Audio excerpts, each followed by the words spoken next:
how our elections work. And the process of this election in the 2023 Nigerian presidential elections appears to be fundamentally flawed.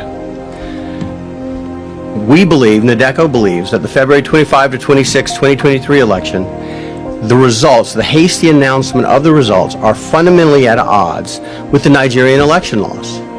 And as Dr. Ogebi said very clearly, they didn't just violate rules, they violated their own laws. INEC glorified their efforts to make this the cleanest, the purest, the most transparent and fair election in Nigerian history, in African history. And yet, they violated every single fundamental tenet in every single law. They instituted the bimodal voter accreditation system. You've heard about that, the BVAS. All that is, make no mistake about it, there's a lot on the internet that seems to, people want to believe that when you voted with the BVAS that recorded your vote and your vote was sent somewhere and it went to a server and it was tabulated and somehow Tinubu or the APC were able to hijack that electronic signal. That's not what happened.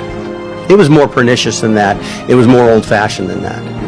All the BVAS does gave you two modes of identification, both your card, you put your voting card, your PVC in, and it also did your fingerprint and face identification. But it failed.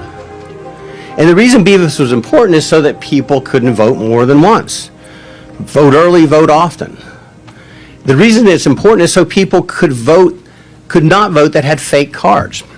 And on the issue of the PVC cards, INEC announced, this is INEC themselves, said that there were 87.2 million PVC cards collected. That was out of 93 million registered voters. So approximately 6 million people were registered. They just didn't bother to get their voting card. No one knows why. It just happens.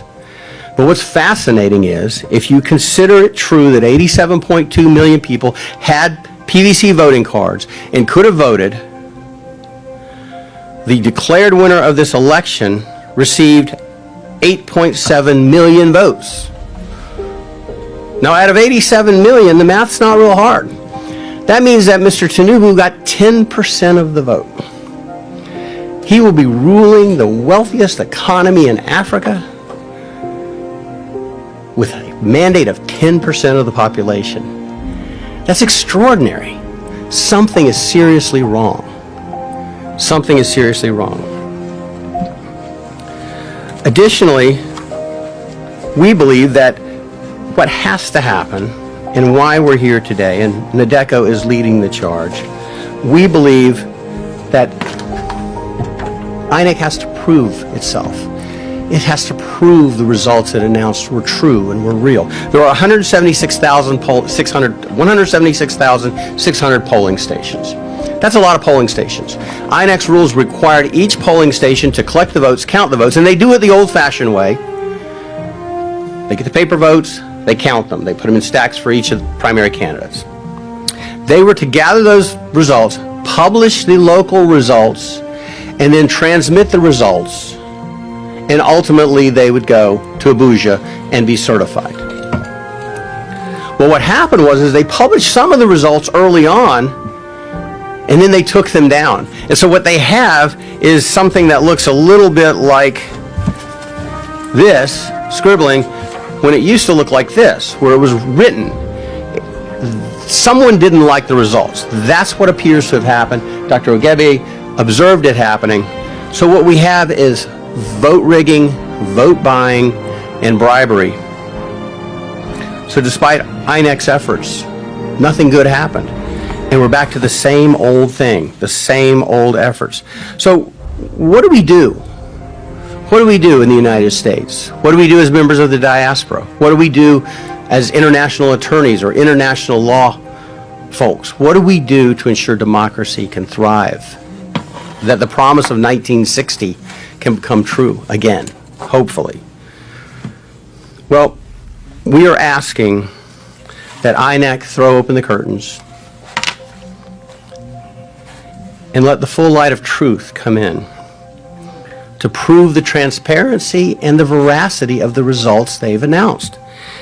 If the results are true, they should be able to prove it. It is absolutely not extraordinary to ask them to prove it. Show me your math. We've all gone to school. Show me your math. You've got a number. Show me how you got to that number. Prove what you did. There can be no debate that the initial investigations indicate that they were savaged. The rules were savaged. The rights of the electorate were savaged. It was polluted by blatant and widespread corruption. As Dr. Lloyd said, the four horsemen of democracy's doom, bribery, intimidation, insecurity, and vote rigging, appeared to trot and run roughshod all over the nation. They were harnessed to skew the results. We, NADECO, call upon the people of Nigeria to act peacefully, but to demand that proof be provided to them, that INEC prove the results they've announced. We also call upon the international community to join together with the Nigerian judiciary in a concerted effort to condemn and set aside the hastily announced results and instead proceed with the solemn seriousness this deserves. Again, one of the world's great nations is at peril here, continues to be at peril here. We need to make sure we don't continue to turn our back on Nigeria. And what we're asking for is very simple. Prove to us. Prove. NADECO says prove to us that if there is a Nigeria and there is a democracy in Nigeria, that it was arrived at lawfully and in accordance with the rule of law. The continuation of power by the ruling party is a wholesale disenfranchisement of Nigeria without more. That is little more than a dictatorship. And it's a new dictatorship. But it is nonetheless a dictatorship because it's imposed apparently against the will of the people. And we believe the will of the people of Nigeria must be preserved, it must be sanctified, and it must be held with the most solemn of regard.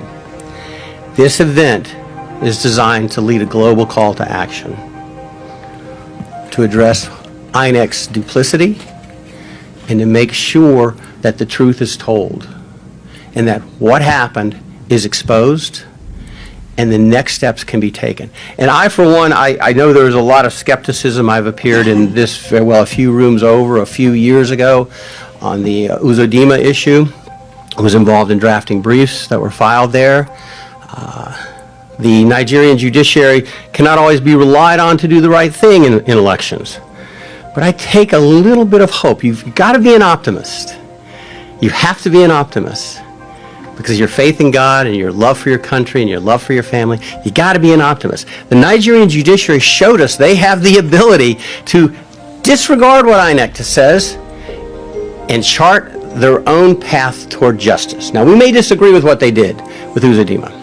Certainly, Ihedioha did, disagrees, and my clients did, but they have that ability. So the Nigerian judiciary, there's a small spark of hope. The recent ruling to free Mazi Nnamdi Kanu and to impose a substantial fine of 1 billion naira for his wrongful retention, that gives you hope. I believe the Nigerian judiciary can do the right thing. But if they don't, we also believe that the international community has a burden. It's far too long disregarded the great Nigeria. We cannot turn our back. The will of the people of Nigeria must be preserved. Thank you. Make I tell now the truth, eh? The truth is say some people for this country they don't talk say if they talk say make I not talk say they don't talk say because now they see the comments different places. Some people just come and they talk say an Igbo person no fit be president for this country. Now that thing now they get for mind. Say with the attitude where Igbo people they display, say they don't feel the president for this country. Like they make ever. Some people even they make the video, they make them publicly, they post them. Country they go down. Una they insist to say no one who power. Even when Una say the only person, the most qualified person to handle the situation of the country at the moment, where in major capital of campaign now still from Una tribe, Una still insist say una no wan see am for power, just because say una want make power dey within una and people wey una give. The same people, these same Igbo people don't vote for their son repeatedly.